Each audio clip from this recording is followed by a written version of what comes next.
Comment y parvient-il? Et surtout, est-ce légal? Aujourd'hui, nous nous penchons sur les stratégies d'évasion fiscale utilisées par Elon Musk et d'autres ultra-riches.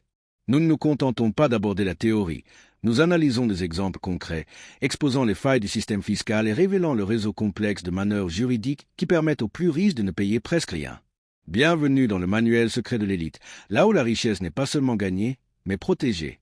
Ce sujet vous intéresse? Si oui, commentez ci-dessous avec la phrase « Je serai riche et sage ». Dès que je verrai votre commentaire, je lui donnerai un cœur. Si vous souhaitez soutenir la chaîne, n'hésitez pas à aimer et à vous abonner. Cela ne prend que quelques secondes et nous aide énormément. Nous avons une multitude de contenus inspirants pour vous, plein de conseils pour vous aider à vivre une vie plus épanouissante et réussie. Maintenant que vous avez commenté et que vous êtes abonné, c'est parti. Ce sujet vous intéresse? Si oui, commentez ci-dessous avec la phrase « Je serai riche et sage ». Dès que je verrai votre commentaire, je lui donnerai un cœur.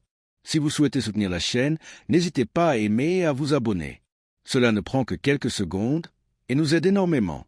Nous avons une multitude de contenus inspirants pour vous, plein de conseils pour vous aider à vivre une vie plus épanouissante et réussie. Maintenant que vous avez commenté et que vous êtes abonné, c'est parti. Laguna 1. La stratégie d'option sur action d'Elon, le salaire du milliardaire.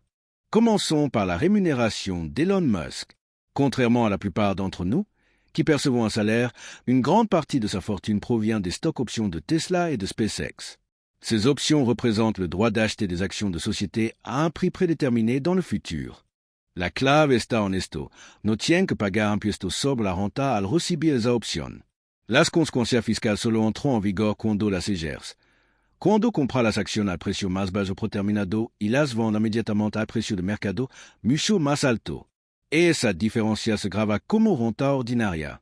La cuestión es que no él lo hace. En cambio, pide prestado con su acción como garantía para financiar su vida. Cette stratégie permet à Elon de différer le paiement des impôts sur des milliards de dollars de revenus potentiels. Comme nous l'avons vu précédemment, ces revenus disparaissent à son décès. Comme l'a souligné l'expert fiscal, ces accords sont parfaitement légaux et visent à inciter les dirigeants à développer l'entreprise. Mais ils leur permettent également d'accumuler un patrimoine considérable tout en reportant l'impôt. Laguna 2. Prêt vs. Revenu, l'avantage d'emprunter. Voici la distinction cruciale. Les revenus sont imposables. Les prêts ne le sont pas. Si Elon a besoin de liquidités, il n'a pas à vendre ses actions Tesla ou SpaceX ni à payer d'impôts sur les plus-values. Il emprunte sur ses actions. Il obtient les liquidités dont il a besoin et ne déclenche pas d'événements imposables. Les prêteurs sont ravis d'accorder ces prêts car ils sont garantis par des actifs de valeur. De plus, les taux d'intérêt sont généralement très bas. C'est une situation gagnant-gagnant pour Elon. Prenons l'exemple de l'acquisition de Twitter. Une grande partie de cette opération a été financée par des prêts garantis par les actions Tesla d'Elon Musk. Il n'a pas eu à vendre ses actions Tesla ni à payer d'énormes impôts. Il a plutôt utilisé de l'argent emprunté. Laguna 3, compte fiscalement avantageux et planification de la retraite pour les milliardaires. Si vous avez apprécié le contenu jusqu'à présent, cliquez sur « J'aime ». Et si vous êtes nouveau ici, abonnez-vous à la chaîne et aidez-nous à atteindre les 2000 abonnés. On y va. Puis-je vous aider si vous êtes déjà abonné? Commentez. Je me suis abonné. Allez-y, commentez. Je me suis abonné. Merci de votre participation. On continue. Certes, les plus fortunés utilisent des comptes fiscalement avantageux. Cependant, en raison des limites de revenus, ces comptes sont en réalité assez limités.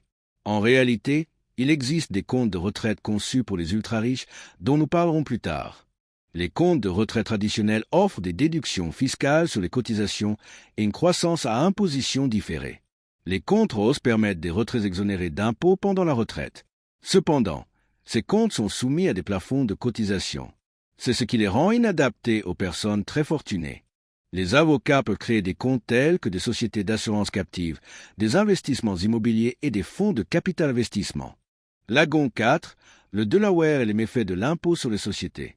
Le Delaware est un petit État qui a un impact important sur l'impôt sur les sociétés. Pourquoi? Parce que ces lois sont extrêmement favorables aux entreprises, ce qui en fait un véritable paradis pour elles.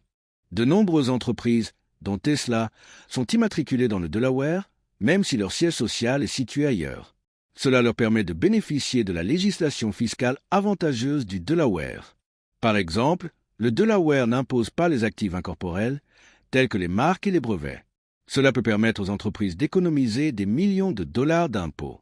Les économies d'impôts exactes sont complexes et dépendent de la situation particulière de chaque entreprise. Cependant, les lois du Delaware constituent un élément clé de nombreuses stratégies fiscales des entreprises.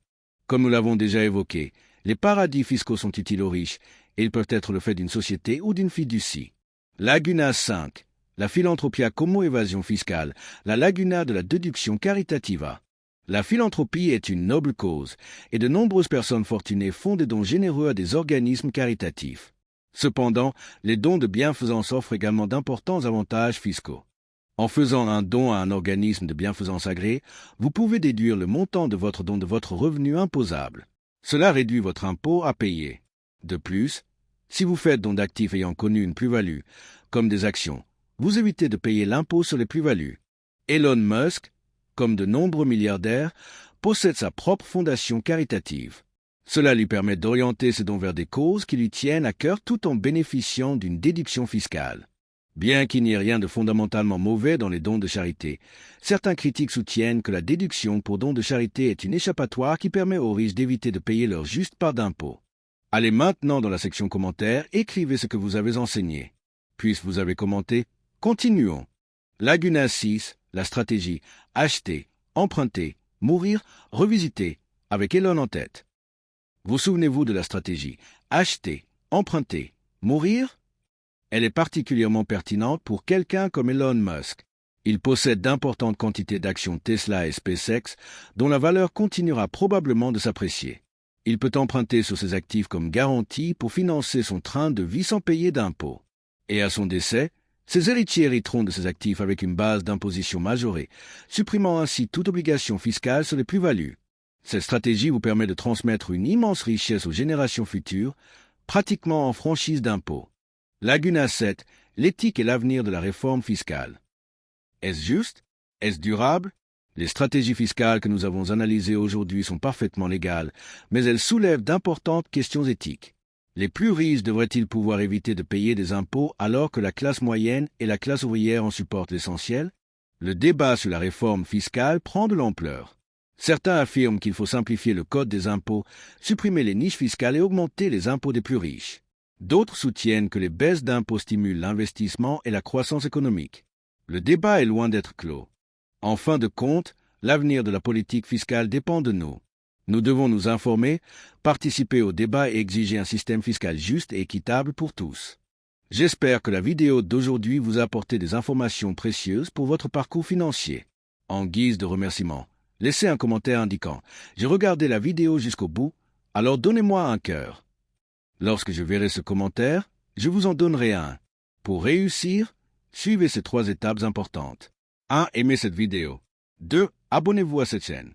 3. Activez la cloche de notification.